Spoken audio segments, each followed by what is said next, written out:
Ang Bonbon Lake o mas kilala ngayon bilang Taal Lake na matatagpuan sa probinsya ng Batangas ay ang ikatlong pinakamalaking lawa sa Pilipinas, sunod sa Laguna de Bay at Lake Lanao. Ang lawa ng Taal ay diniklara bilang National Park noong July 22, 1967. Maraming mga turista ang dumarayo sa lugar na ito at ang mga lupa na malapit dito ay ibinebenta ng may kamahalan, lalo na yung may magandang view ng Taal Lake.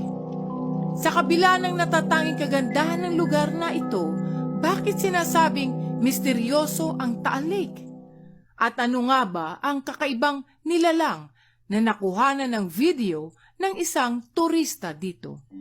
Noong 1754 ay naitala ang pinakamalakas na pagsabog ng Bulkang Taal. Sa lakas nga ng pagsabog nito ay nagbago ang landscape ng bayan na nakapaligid dito at ang hugis ng bulkan. Tumaas din ang sea level at lumubog ang mga katabing bayan ng bulkan. Magmula nang sumabog ito noong 1754 ay tumaas ang surface elevation nito mula sa sea level ng 5 meters o 16 feet. Ang lawa ng Taal ay dating parte ng Balayan, Batangas. Ngunit dahil sa halos sunod-sunod na pagputok nito noong 1800s, nagsara ang ugnayan ng lawa at ng dagat at ito ay naging isang maliit na anyong tubig na lamang.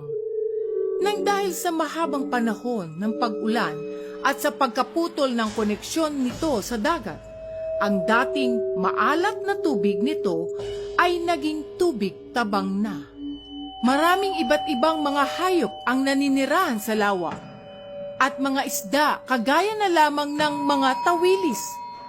Ang natatanging sardinas na nabubuhay sa tubig tabang sa buong mundo. Matatagpuan din sa lawa ng Taal ang isang uri ng isda na tinatawag na maliputo. At ang isa sa mga pinaka-rare na nakita na sea snake sa buong mundo, ang Hydrophis semperi. Ang lawa ng Taal ay dating naging tahanan rin ng mga bull shark, ngunit ang mga ito ay inubos at pinatay ng mga lokal noong 1930s.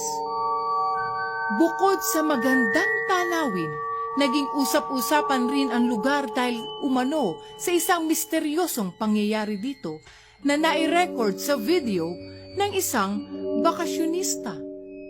Makikita sa video na tila ba may isang kakaibang nilalang na lumalangoy at nagpapatawid-tawid sa lawa ng Taal. Ayon sa iba, maaring ito raw ay ang nilalang na naninirahan sa lawa noon pa man. Nagkaroon ng iba't ibang opinyon ang mga tao sa kung ano nga ba talaga ang nasaksiyang nilalang na ito. Ngunit di kalaunan ay lumabas din ang totoo. Ang nakuhanan daw sa video ay isang ibon na lumilipad sa ibabaw ng lawa. Dahil dito'y mas naniwala ang mga tao na hindi dapat ang mga kakaibang nilalang na naninirahan dito ang dapat katakutan, kundi ang mismong bulkan. Noong 2017, ay naglabas ang CNN ng isang article kung saan sinabi nila na ang Taal Volcano ang isa sa world's most dangerous active volcanoes. Dahil mula pa noong 16th century ay 30 beses na itong pumutok at ang pagputok nito ay kumitil ng 5,000 katao. Kung kaya naman, ang tahimik ngunit mapanganib na bulkan ay bantay sarado ng PHIVOLCS dahil maraming mga syudad at bayan ang nakapaligid dito. Ikaw, ano ang masasabi mo sa maganda ngunit mapanganib na bulkang Taal?